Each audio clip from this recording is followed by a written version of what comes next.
Egun batean, Unas eta Xabier ikastolara sartzen ziela, Unas pakete bat bukatzen nahi zenean lurrea bota zuen eta Xabier bronka bota zion.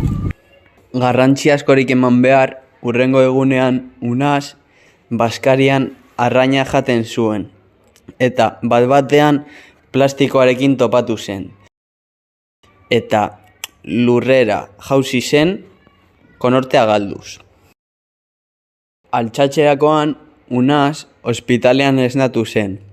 Bere ama eta bere arreba berarekin zeuden eta doktorearekin esnatu zen, bere aurrean. Doktorea joatean, Xabier sartu zen, birziklatzearen garrantzia gogoratuz, eta Unas arrazoia zuela esan zion. Unas eta Xabier hilabete batzuk beranduago ikastolara sartzen nahi ziren. Eta Unas pakete bat lurrera bota zuen, baina berehala konturatu zen. Eta zaborrara bota zuen.